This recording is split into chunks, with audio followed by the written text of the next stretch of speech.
The audio commentary. It's a dying art form, but here at One Track Mind, I, your wonky yet affable host Ryan Luis Rodriguez, analyze film through the prism of these embryonic forms of podcasting, one audio commentary at a time. Masterpieces, crapster pieces, live action, animation, cult classics, films literally no one has ever heard of. No track is too small, and no track is too big. Join me and my guests from the entertainment world as we keep these features alive every other Tuesday. Hey, who else is going to discuss Bill and Ted's Bogus Journey one week and Citizen Kane the next? Us, that's who. Sure, you have to put up with my voice, but there's a certain give and take in this industry. That's One Track Mind, part of the Someone's Favorite Productions family and available wherever you get your podcasts.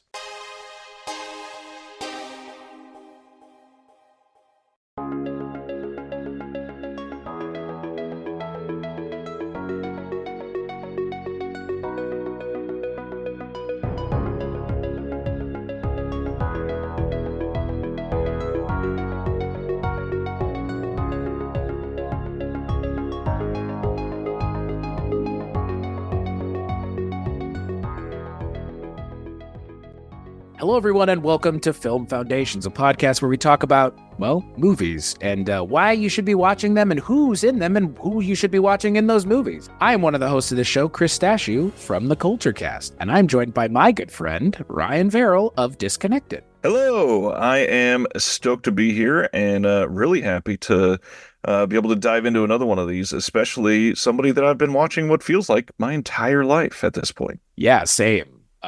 It's weird. It's weird to think about Jim Carrey now as like an adult because he was he's a big part of our childhood. Like my childhood and clearly yours. Like I don't know what that says about me, given that some of his movies are like not for kids, not in the slightest. But I'm sure once we kind of start digging into our questions, we'll probably discover we were watching Jim Carrey movies a little earlier than probably was intended. Yeah, I would agree with that. And the funny part is looking back on some of these as I was going through our questions, I had the same thought. I was thinking like back then, these were viewed as kind of risque, but looking at what we've seen comedy develop into since the early 90s, a lot of his stuff just feels kind of wholesome at this point. Yeah. I mean, it's still kind of some of the stuff is kind of sexualized, but like, I think that, for the most part, like Jim Carrey, he comes off more now for me as like a not family comedian, but someone who's definitely more approachable for everyone, less like, I'm just for the adults, like, which is fine. Right. Like, there's literally nothing wrong with that. I mean, know your audience and play to it, like 100%. But at the same time, it does feel a little quaint now, I guess. I mean, it makes sense given what he's been doing recently and what he claims he's not doing. He's going to be done with. I mean, he's said more or less like this. I think he said like the Sonic the Hedgehog stuff is like his last thing. So, which I mean, I don't believe. I don't know how I feel about that because a lot of people always say those like I'm done, and then they're not done. Like how many times has Soderbergh said he's done? I love that. Somebody pointed out Soderbergh claimed that he retired, and since then he's had enough movies to do like a 14-hour marathon or something. Yeah, it's like I bet since he said he was going to retire, he's made more movies than Tarantino said he would retire after. So, touche.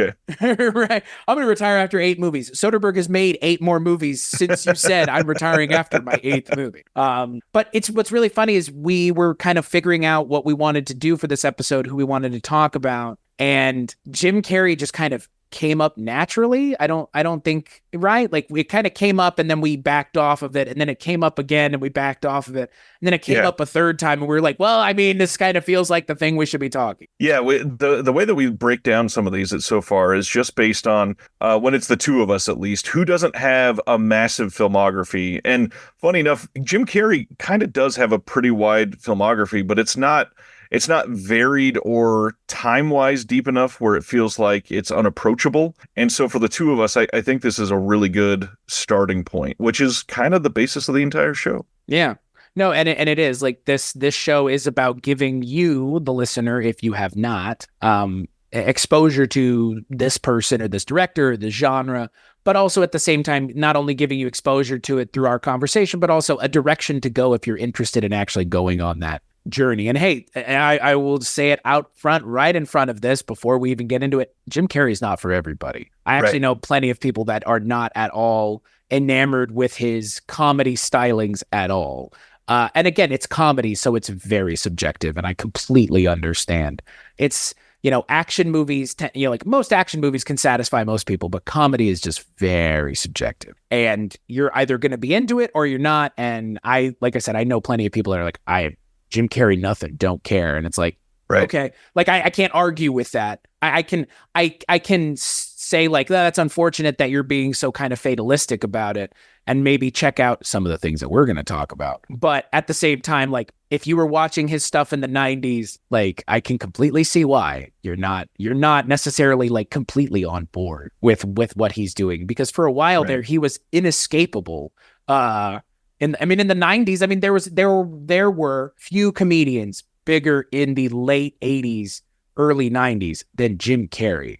Like he was the guy in the 90s. We're going to talk about this in a little bit, but it's not even few comedians. I don't think anybody else touched what he was doing for a couple years there, at least from about 94 to 96. And one of the things that you mentioned, some people that have never gotten into this might be a way to get into it. This episode in particular, I think might be a way for people to re-examine Jim Carrey, because not only can a lot of what he's done be very off-putting for certain people, but Jim Carrey in particular has evolved quite a few times and had different eras of his life that you could make an argument that they are completely different people. I mean, 94 to 96 Jim Carrey is certainly not the same as 2021 Jim Carrey in any semblance of the word.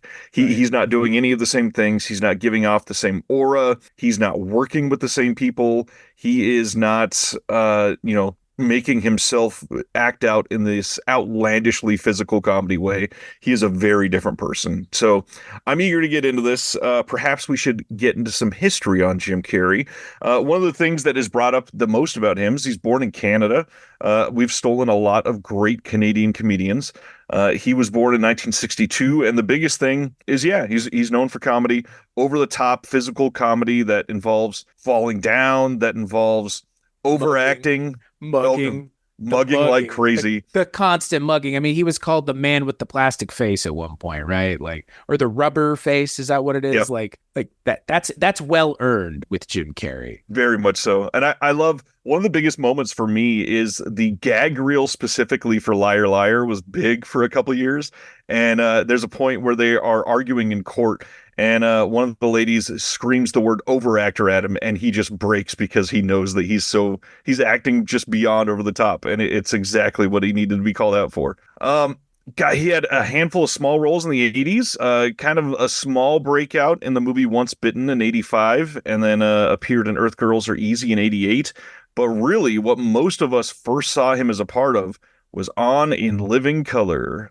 He had a vice grip on America with that show. Especially Fire Marshal Bill, which I mean is still one of the great characters, and like it's such a great physical performance. I mean, again, if you're not familiar with Fire Marshal Bill, it is Jim Carrey dressed up as a man who has been burned. But he's like Smokey the Bear. He's like trying to tell you why you shouldn't play with fire. But in most of the sketches, he starts dismembering himself and like harming himself in the process. There's one where he's in a doctor's office where by the end of it, he's literally just a head. Like everything else has been like, he's been blown up to the point where it's just a head on the ground talking and laughing. So like, that's what I think of when I think of Jim Carrey, like early on. I think of this like person that is like able to really be like the linchpin in Living Color, right? Like for me, at least, when I go back and like, to prepare for this episode, I went back and watched a lot of episodes, and he's like one of the only white people on that show. Yes. It's awesome though. Like it's awesome. Like it's awesome because it feels like an acknowledgement of his abilities by people like way ahead of time. And that to me is wild because he's the literal only white cast member on that show. And it's fucking crazy because like he ends up standing out a lot. Like, and he ends up like upstaging a lot of people in some of the sketches because he is just so goddamn funny. Yeah, he had quite a few memorable sketches in this Fire Marshal Bill, easily the most famous one. And honestly, In Living Color needs a good reassessment as well. There's a lot of stuff that happened on that show that were well done and appraised in the time, but honestly, well ahead of time comedy wise of what we were seeing at that period of the 90s. So yeah, In Living Color, if you haven't watched In Living Color in a long time, get back and watch it. There are other good sketch shows besides Saturday Night Live, and it's kind of sad that Saturday Night Live looms so large over the rest of the market. Yeah, well, and I mean, what's funny is, Jim Carrey kind of recently was doing SNL as Joe Biden of all things, which just okay, sure. I mean, why not? I mean, he did it for 6 episodes in 2020, which, the less we say about 2020, the year, the better. But I do remember that, but it did just make me think, man, I just wish In Living Color was still a thing. It's too bad. I mean, I'm glad. I mean, in a lot of ways, I'm glad it's not because of what SNL has kind of also become in a lot of ways. But at the same time, it's a shame because In Living Color really was something special for sure. At least it feels like to me. The SNL period is back in that special time when Alec Baldwin hadn't accidentally killed somebody. God, boy, remember that? That's a weird thing that happened. Was that 2021 or 2022 where that happened? That was wild, man. Yeah, I think it was 2021. Yeah. When we do our Alec Baldwin episode, boy, we'll be having a fucking field day there. We'll go from Miami Blues to New Mexico. Yeah. God. Hey, it's a movie that we may never even get to see. Isn't that even worse, frankly? Yeah. I mean, we get to watch The Crow, and who knows why we don't get to see that.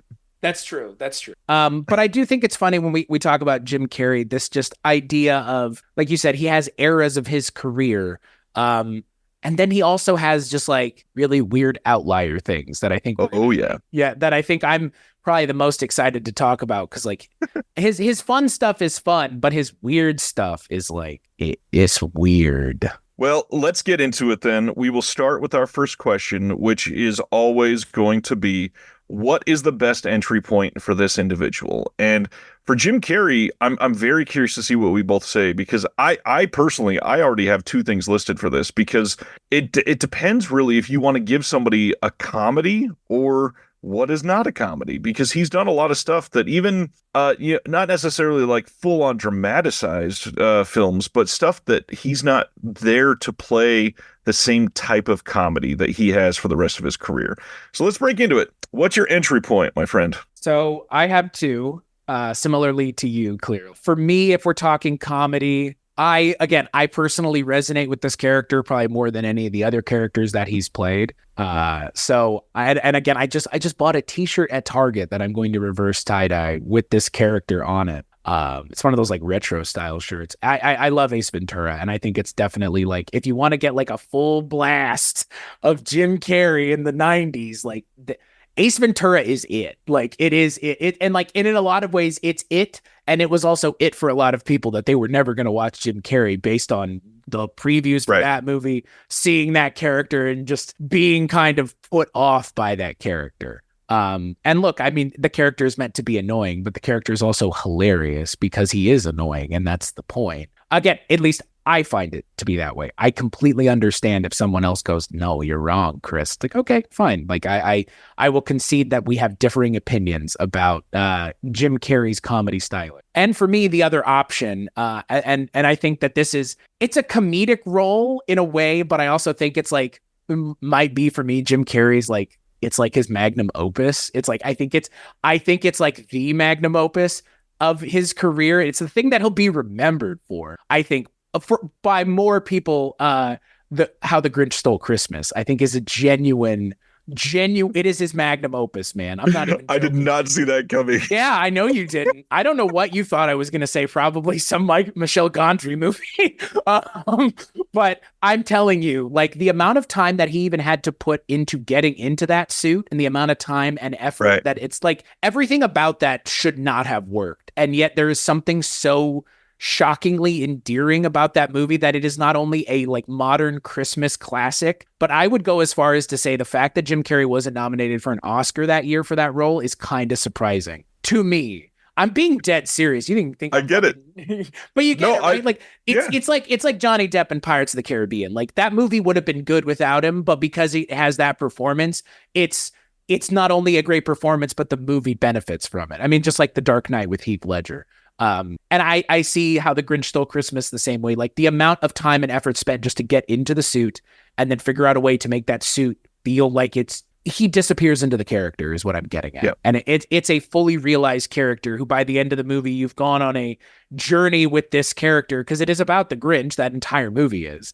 And you stay with Jim Carrey most of the movie. And it's just, I forget that it's him. That's how good it is. I just feel like there's a real thing on screen. That's how good it. And look, I'm not even a big fan of Ron Howard either. And that movie benefits from it being directed by someone who has the touch that Ron Howard does. So it also helps that you have like an amazing director. But The Grinch Stole Christmas for me is like, it's a modern Christmas classic, which for me is that like one of the hardest things to do? Like to be like a modern holiday classic, like how not a whole lot of movies are in that canon, like Elf, right? How the Grinch Stole Christmas, Love Actually, maybe but it's like Christmas movies come out every year. And there are not ones every year that come out that are canonized into what like National Lampoon's Vacation and everything else is. So yeah, those are my two answers. What about you, Ryan? I'm so curious because you thought I was going to give the answer that you gave, and then I floored you to the point where I think you thought I was joking, and you like didn't react immediately, and I was like, is he okay? Is he frozen? Yeah, I felt frozen for a moment. I will definitely agree with that. So both of these I don't inherently agree with. I will happily discuss. First off, Ace Ventura is amazing. I'm never going to take away from that. Also, incredible sequel. Didn't mention that at all. Oh, I didn't mention it. There's a reason I haven't mentioned it. But you're right, Ryan. I actually would go as far as to say it may be better than the original. I would also argue that it is better than the original movie. But he kind of is Ace Ventura. Like that is what started all of this for him. The iconic, like the line-orama that you can just do quoting these two movies can last an entire lifetime. And he was able to do both of them. Like that's amazing that one person could encapsulate that much so much. And I think people that are maybe of a younger generation don't understand how much Jim Carrey was America for a couple years with many of these films. And we're going to talk about that when we get back to the biggest impact on pop culture. But Ace Ventura primarily was everywhere. This was referenced on TV of stuff that's not related to comedy. This was quoted in speeches. This was quoted and acted out in, playgrounds across the entire country at every elementary school. It's wild how many people you could get that just loved this movie like universally. It is incredible. Unfortunately, a lot of people are also super turned off by his garish, over-the-top craziness in Ace Ventura, which, again, like you said, I totally get. So, like I said, I made two picks, and one of them was comedy, one of them is not as comedic, but the one that's comedy, this is going to sound like a very safe pick, and I'm acknowledging that. But I also think it's one that's slightly overlooked. 2008's Yes Man with Zooey Deschanel is a really good entry comedy point for him because he's held back from the craziness, but he's still very funny. And this is a surprisingly good movie. This could have been like a really nothing romantic comedy that had absolutely nothing to remember about it. But overall, this movie is decent. It is far. I honestly see this being more universally loved than a lot of the stuff where he was the complete capital J, capital C Jim Carrey of the 90s. I think it's a super fun comedy, and if you've never seen it, it is probably one of the better entry points, because if you like this, then you could branch out and see, well, maybe I could see him going a little bit crazier. And then before you know it, you're watching everything and just losing it. God, The Grinch, man, that's a great pick. I would not have thought of that. It is a great entry point. It's also an easy entry point because it's a holiday film. But the other one that I went with is 1998's The Truman Show. And when you say magnum opus, I think this is Jim Carrey's magnum opus. I think this is his best film by a long shot. I think it's a borderline. I would almost like argue that this is top 50 movies of all time, like for anybody. This movie is philosophical in ways that people that love movies try not to think about sometimes because of consumption. This is done in a way that is thought out for every single scene. This has some incredible cast members in it that are not a part of as many things as they should be. I mean, this movie is just mind-blowing. And when you're looking at dramatic films that he has done, this isn't as crazy as The Number 23. This isn't as bonkers as some of the other stuff that he's done. This isn't super subversive necessarily.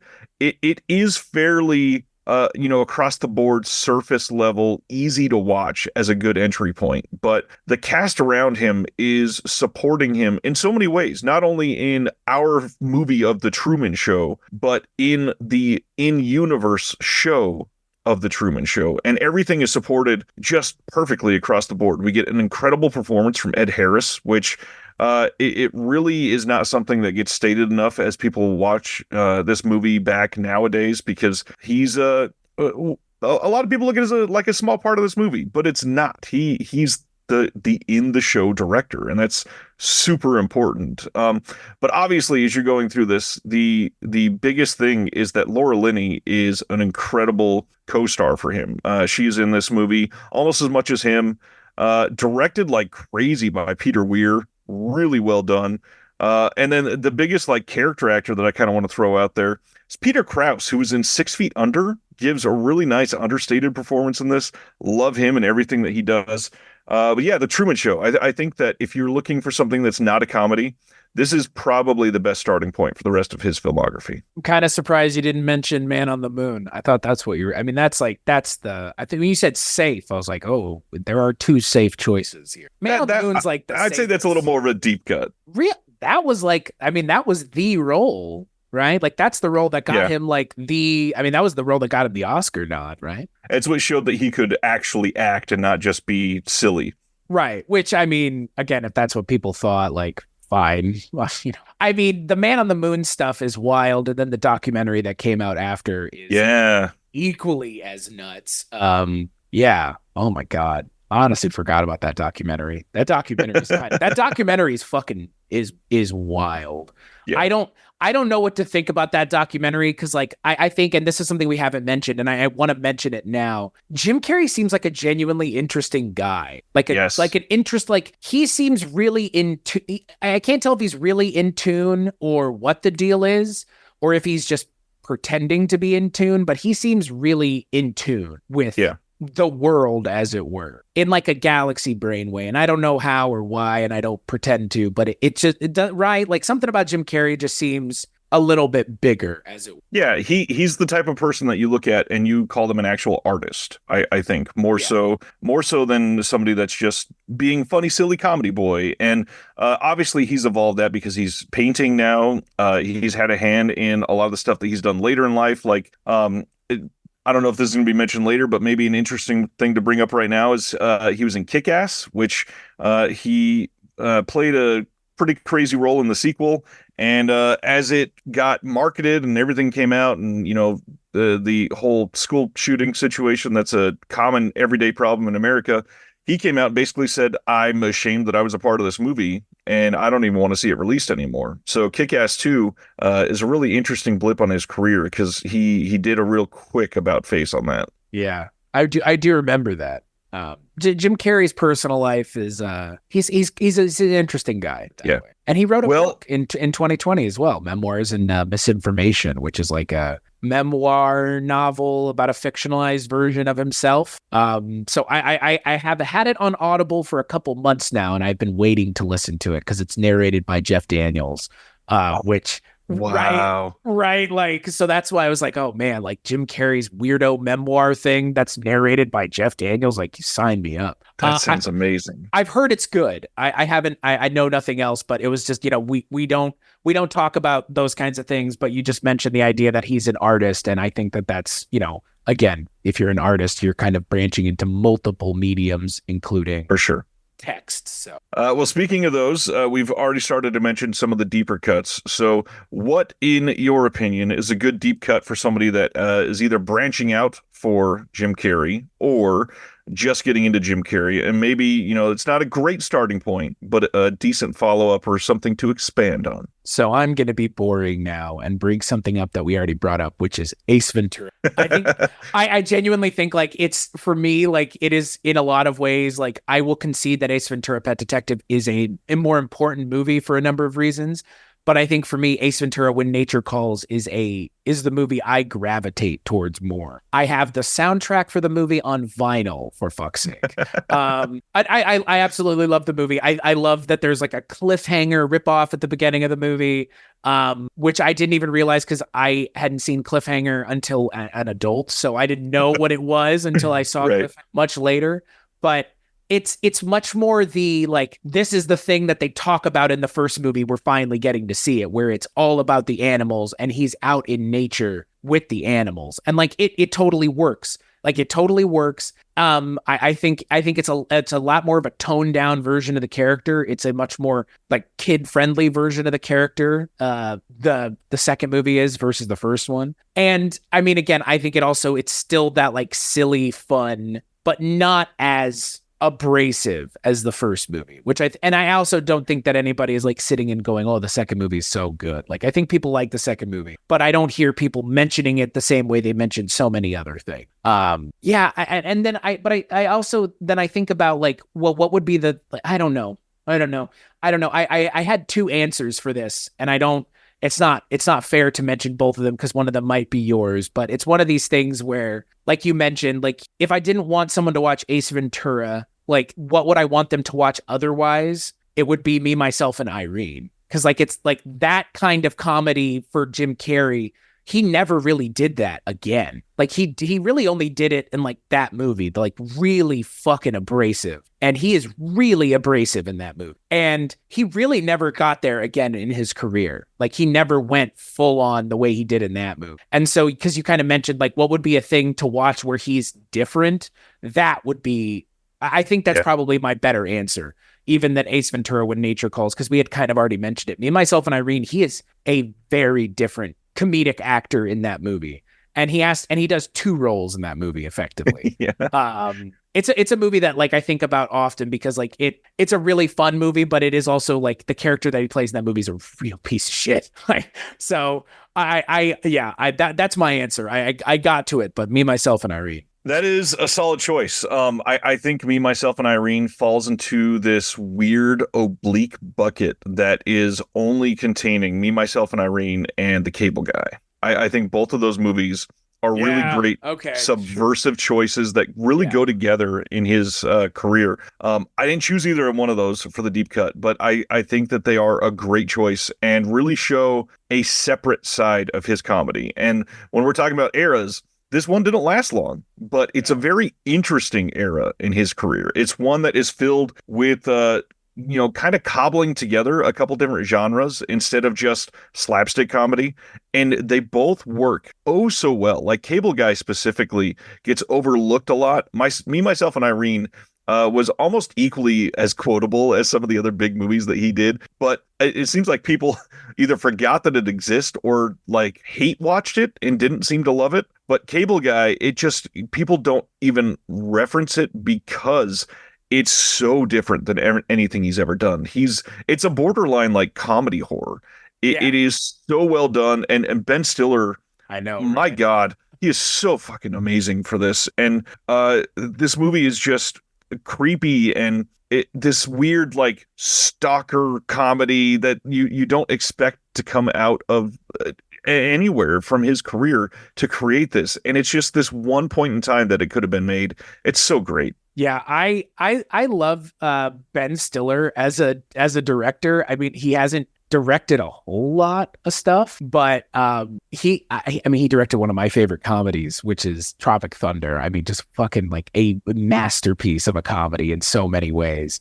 But The Cable Guy is such a weird movie because I saw that movie. My parents took me to see that in the theaters and we left because it was so dark. Like, because my parents were like, what is this movie? I mean, like 2/3 of the way through it, they were like, we're leaving. So The cable guy is a good. Is that your choice? That's a good. It's not my choice, but it is a good choice. It's a good. It's one worth mentioning. I feel like we're at the time now where like the message of that movie is more important than ever.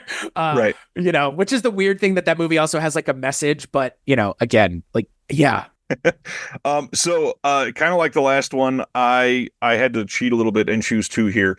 And the comedy one I went with is even more underrated than The Cable Guy. I think hardly anybody saw this movie. And 2009's I Love You, Philip Morris is a so much better movie than people could ever give it credit for. Jim Carrey and Ewan McGregor starring in this movie together in a way that you couldn't have like concocted the idea for this in a lab better than it turns out. Essentially, this movie is about a cop who turns into like a con man because he comes out of the closet and goes to prison, and he meets somebody, and they are working to be together, and it's this interesting, like very subversive idea with a nice cast. I mean, Leslie Mann is great in this movie as well, and I think people just plain didn't go out to see this movie. It was that era in his career, like Yes Man, where he was doing things that felt safe but interesting in an odd way, and people were just turned away from him because he wasn't doing the slapstick of 1995 anymore. And this movie's great, highly underrated, highly underseen. You had like no reaction to this. Have you seen this one? I haven't. I have not. I haven't seen it. That's the thing. Like it's one of the few things that I haven't seen. I know about it, and I know that it's good. I've heard other people kind of like mention it in passing, but yeah, I haven't heard of it. I haven't seen it. So that's why it's a blind spot for me personally. I think like you just mentioned, like there was a time there where I just wasn't watching stuff that he was in. Yep. You know, this Horton Hears a Who, Mr. Popper's Penguins, Fun with Dick and Jane, which is also really good. Yeah, like that around that time I was like, I'm just kind of like watching other things. I'm into other comedic stuff. I'm pretty sure I saw Fun with Dick. I just couldn't tell you anything other than it's Jim Carrey and Téa Leoni. Yeah. And it's a remake of a film from like what, the 60s, like 50s or 60s. So, or I guess no, 77. So, I mean, okay, like again, like I saw it, but I couldn't tell you anything about it. It's him playing like a normal human being though in that. Very much so. And it was like the tail end of, there are a couple scenes that are slapsticky, but it's very much I think Fun with Dick and Jane is the start of the period where people were not watching. It was like 2006 to 2011. People just forgot he existed. Yeah. That was all after that Lemony Snicket stuff, man. Yep. He played Count Olaf. Exactly. So my other deep cut, which is going to be funny to describe it as a deep cut, because a lot of people in our circles, everybody's seen this. This is such a big deal for a lot of people. And you already mentioned Michel Gondry, so I got to say Eternal Sunshine of the Spotless Mind. If you've never seen this movie, I think this is his deep cut dramatic film. And this movie is another masterpiece in his career. I think that he's got about 6 or 7 that I could argue are borderline perfect movies, and this is up there for me. I do think that Truman Show is a slightly better movie, but this one is so much deeper than you expect some of his stuff to be. And it's not one of the movies like the other one that I made fun of a moment ago, like the number 23, where it's trying so hard to be deep. This movie is earnestly deep. It hits on so many emotional beats that people are facing as they age. People are facing, and not even like aging through turning 75, but aging from, you know, maybe late 20s to late 30s. There's a lot of stuff that you're going through where you realize I've wasted a lot of time with this certain individual, or I've wasted a lot of time with a job that I've been in. And many people nowadays are facing a lot of those philosophical questions of, well, shit, did I throw away my life for some of these choices? And this movie is a really great, like, let's watch this on a Wednesday night when I'm questioning everything about my life and why I'm putting myself through some of these things that don't make me happy. And Jim Carrey and Kate Winslet and gosh, the entire cast. Tom Wilkinson is great in this movie. We've got, you know, these storylines that will make you cry if you are on that vulnerable edge of like what is humanity and why am I a part of this. It is something that will make you question your every move, and it's filmed in a way to do that. I mean, the subversive nature of some of these shots are interesting and fun and always leave you questioning things. The hard part for some people is it is maybe a little too subversive. There's some of these scenes that kind of they fuck with the Kaufman. Exactly. They fuck with the continuity on purpose because of Charlie Kaufman's style, and that I understand can be a little off-putting, which is why I put it as a deep cut here. But I mean, just Kate Winslet and Jim Carrey alone bring so much charm and like emotional truth to this movie that I can't help but fall in love with it. And I didn't even mention like Kirsten Dunst is incredible in this. We've got what's his nuts that I always make fun of. The other supporting actor, I'm sure you know who I'm talking about. Why can I not think of his name? Mark Ruffalo? No, Mark Ruffalo's decent. Elijah. You're talking about Elijah Wood? Elijah Wood, yeah. Elijah Wood is weird in this movie, but it's decent. I mean, even David Cross is in this movie. Yeah. Like this whole cast is fun and great, but it's nothing like the rest of his filmography. No, well, I would say the closest thing is Man in the Moon. It's still somewhat, Man on the Moon kind of checks a certain box in one way, but checks a different box that you're not expecting it to. And this movie, Eternal Sunshine, kind of does the same thing. Like it's not funny, but right. I don't know. Like, again, it's not also like getting into the topics of the movie in a way that isn't fun is more what I'm getting at. I mean, the movie, there's still a sense of like some enjoyment that's meant to be had with the movie. It's not played completely like just dramatic and serious, but that's the thing. I mean, it also can be taken that way because the movie, what it's talking about it's not fun subject matter. Oh. Like it's a movie that I was recently thinking like, oh, I should throw this movie on. I was like, I should not throw this movie for a number of reasons. Because again, I mean, it is like there's a lot of it that if you're at a time in your life where you're having those kinds of questions and thoughts, just even at the forefront of your mind or in your mind at all, it's like this movie is going to probably give you a misty moment in the presence of whoever you're watching, probably a significant other or by yourself, just crying in your room, which can also happen. No, I love Eternal Sunshine.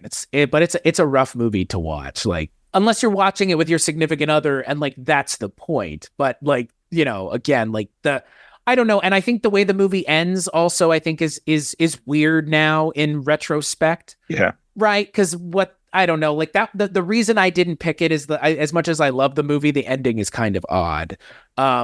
Because the ending of the movie, it kind of undoes the entire movie in a way. And I've never been able to really square that away with how much I like the movie.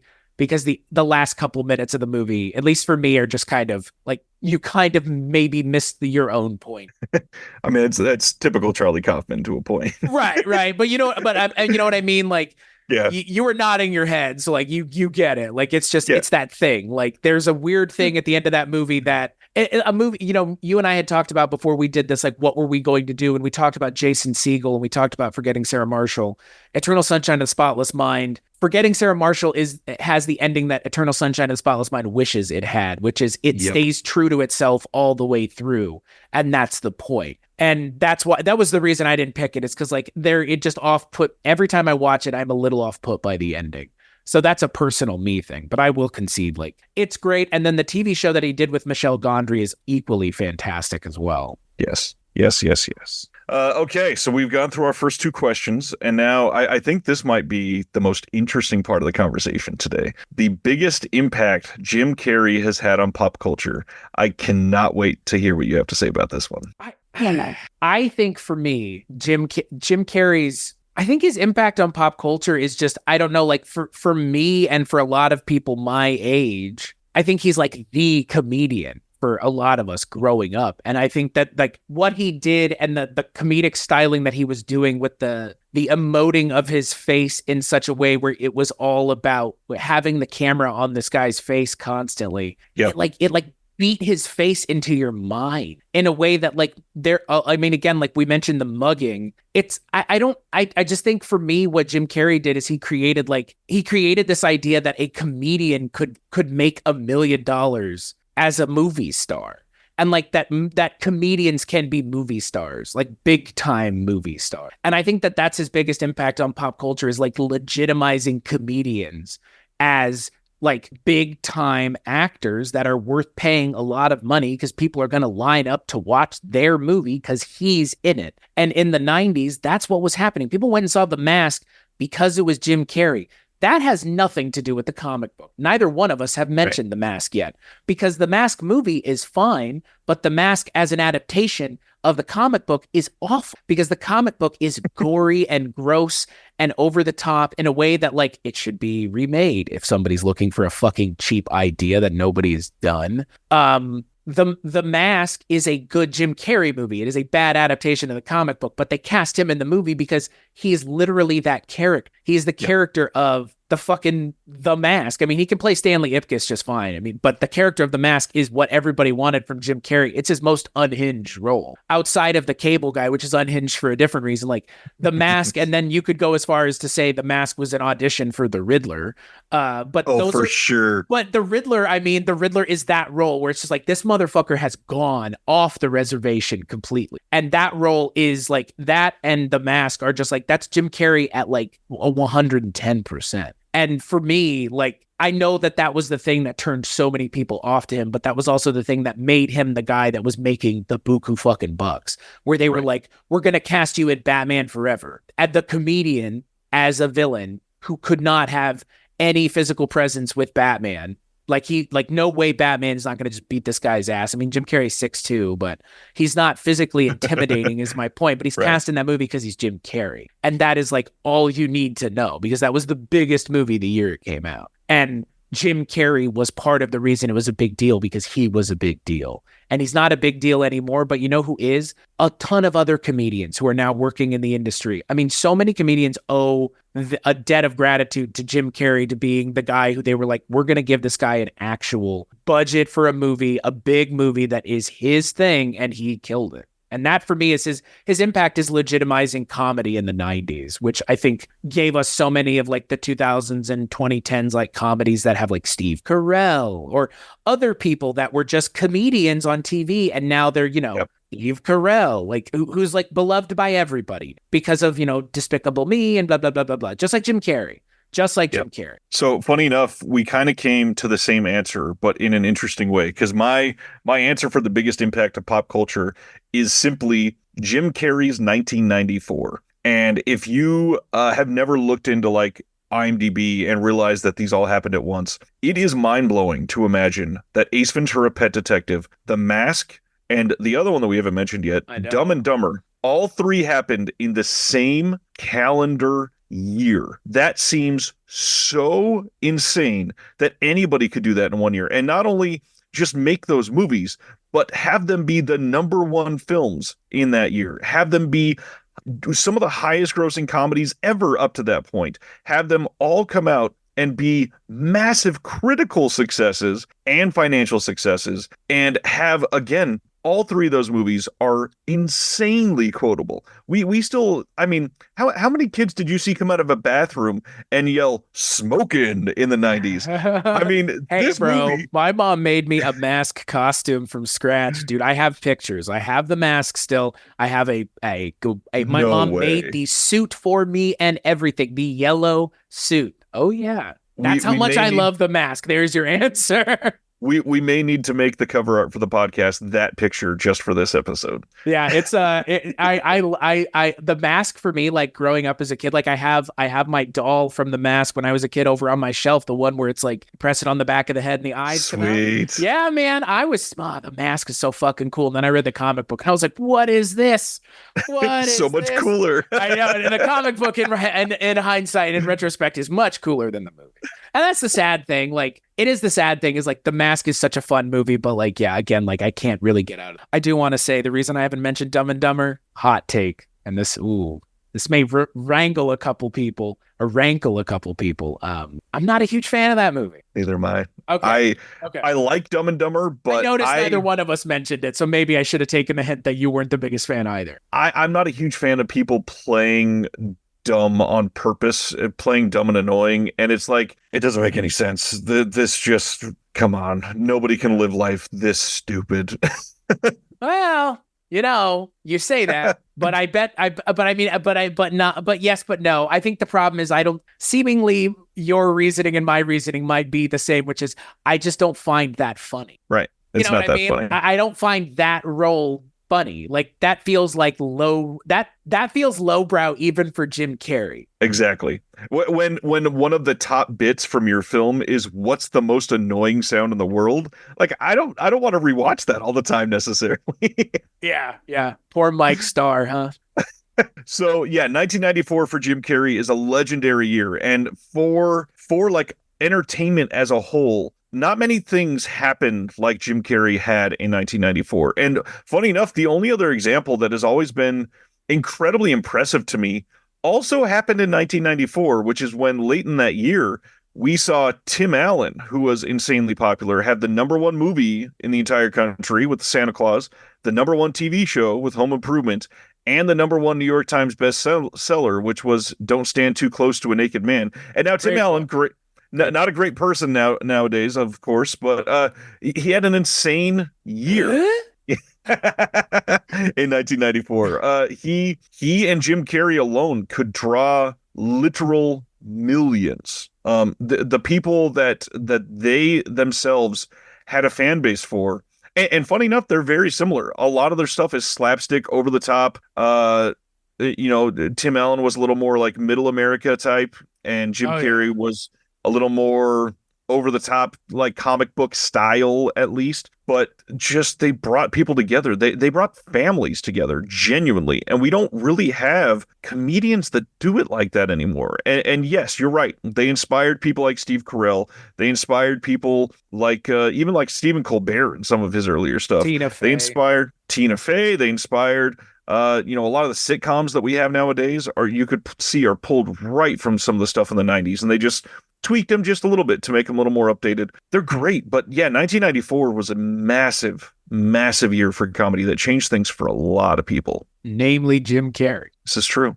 Yeah. And that's the thing. It's like, yeah, we pretty much came to the same answer because it's unavoidable. Like that year for Jim Carrey is just, I've said this before off air about Steven Spielberg. If you had just directed a Jaws or a Jurassic Park or a Schindler's List, you would be happy as a director. But to have directed all of those movies and then, oh, by the way, all those other things like the Indiana Jones movies and everything else Steven Spielberg has directed, it's like, yeah, and Jim Carrey's the same way. If you were just in Ace Ventura or The Mask or Dumb and Dumber, 3 movies that are still widely and highly regarded today as comedy classics, you'd be happy. But it's the fact that that guy is the lead in all 3 of those movies, and they all came out the same year.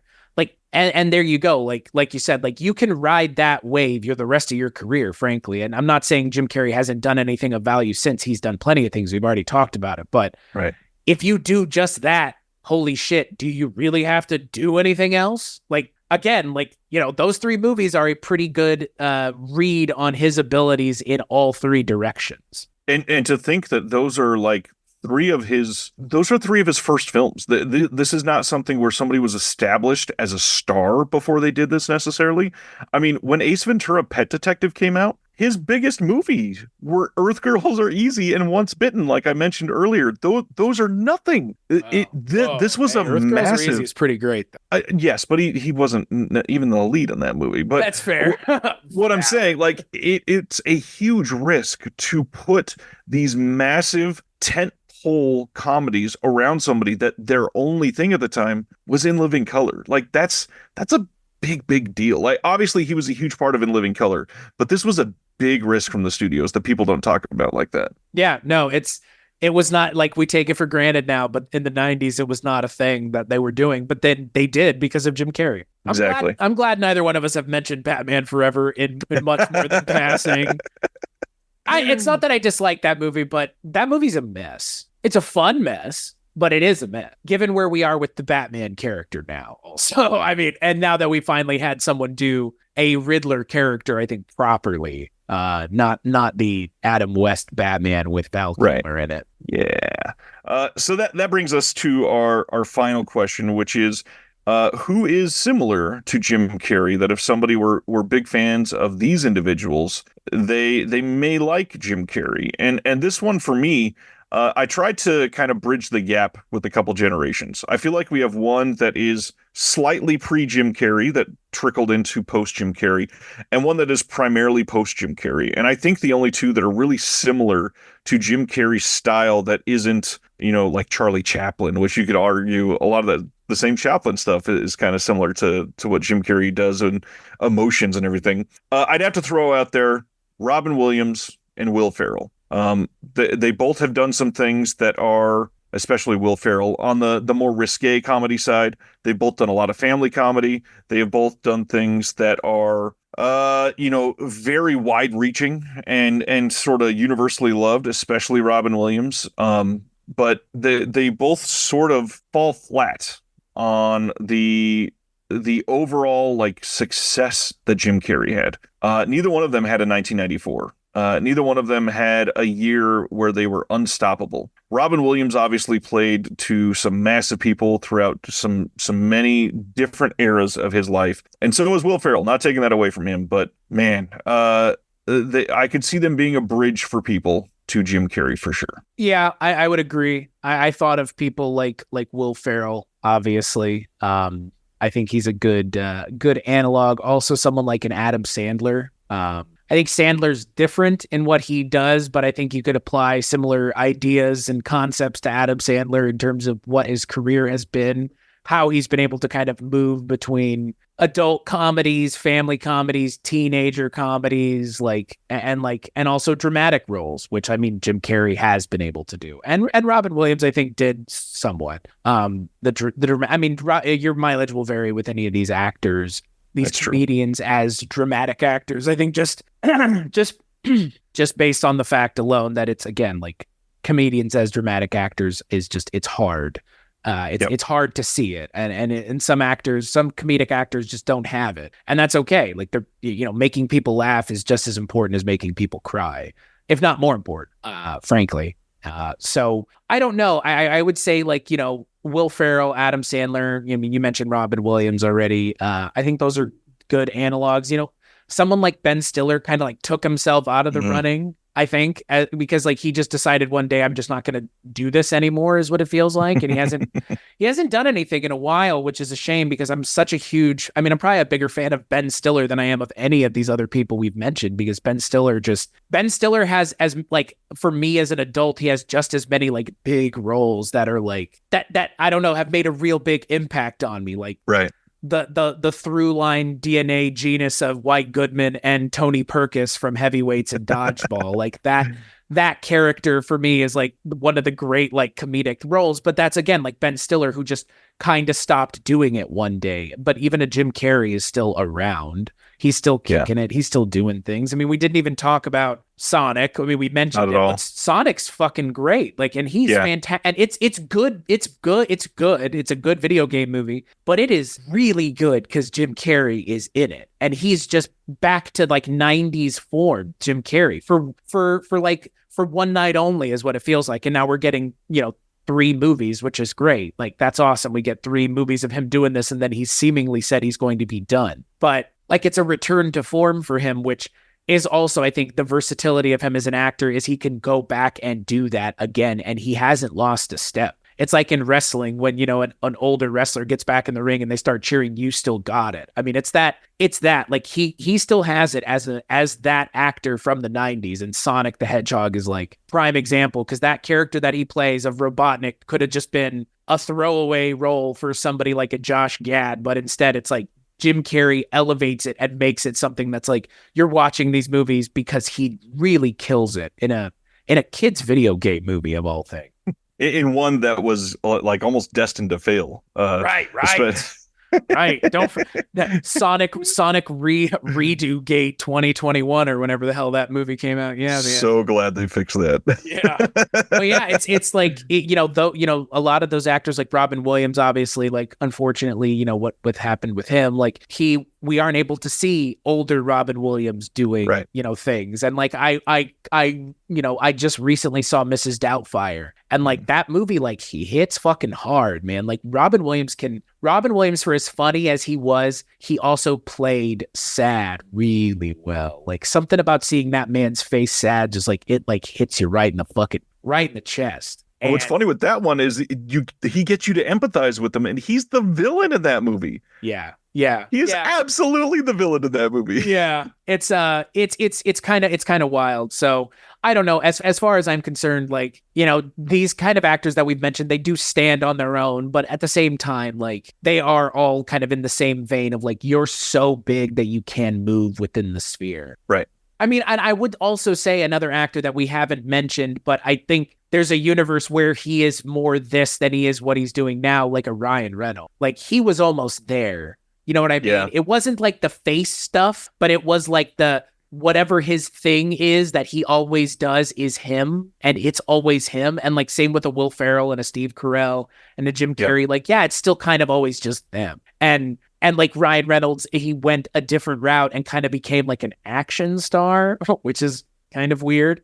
But like there's a universe where Ryan Reynolds is just like the comedic guy who was in Just Friends and Waiting and all those funny movies where he was just being funny and he was known as the funny guy. And then one day they were like, fuck, this guy's going to be Deadpool. Okay.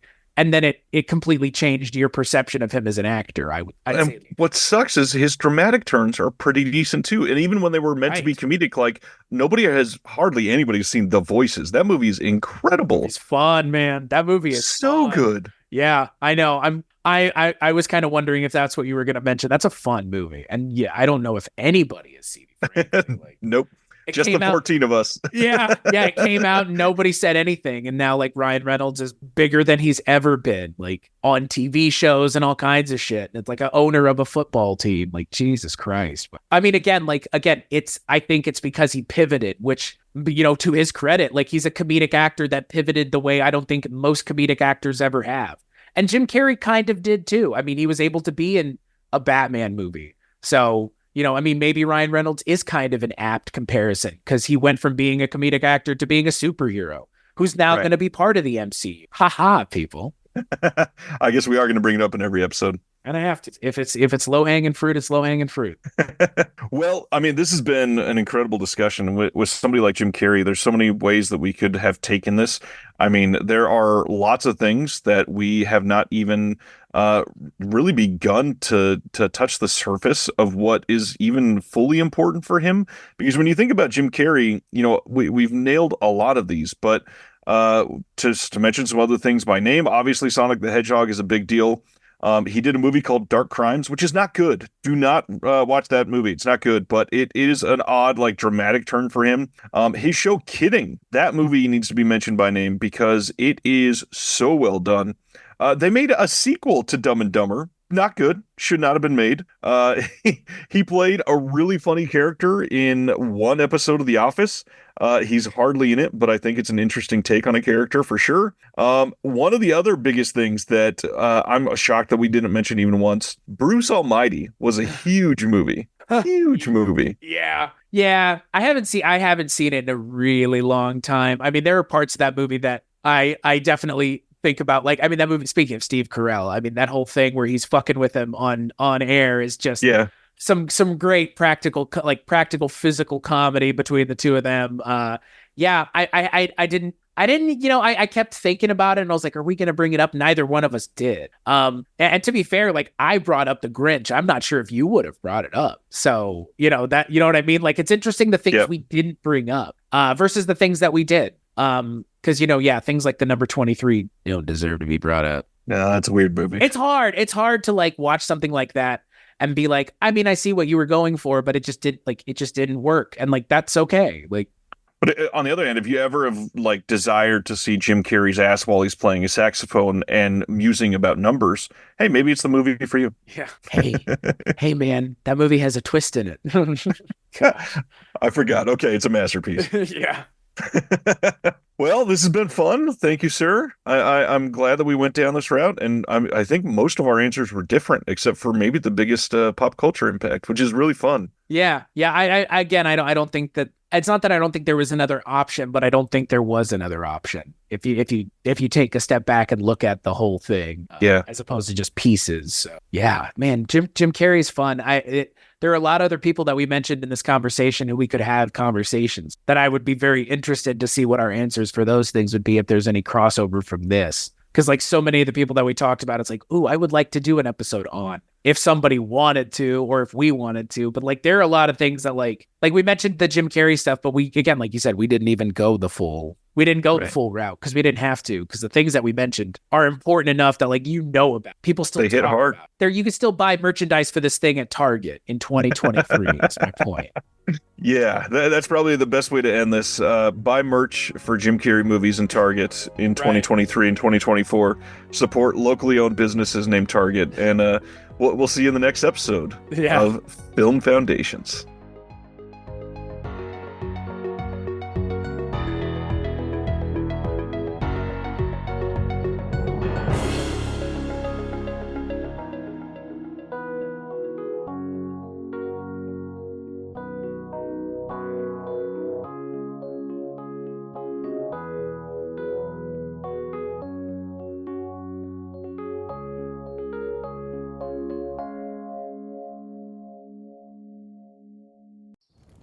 Have you ever wanted to dive deeper into the horror movies you love? Beyond the Blood is a horror podcast for fans who want more than just surface level screams. We do deep dives into the movies that shaped us, digging into director commentaries, behind the scenes stories, deleted scenes, and the special features that most people skip. Each episode is a love letter to the genre. We break down how these films were made, the creative risks that paid off or didn't, and the lasting impact they've had on the genre as a whole.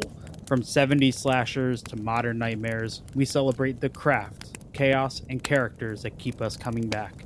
If you're the kind of fan who rewatches movies with the commentary on, or you simply grew up in the video store horror aisle, the Beyond the Blood podcast was made for you. New episodes every single week. Subscribe, and let's dig deep. Welcome to the Beyond the Blood podcast.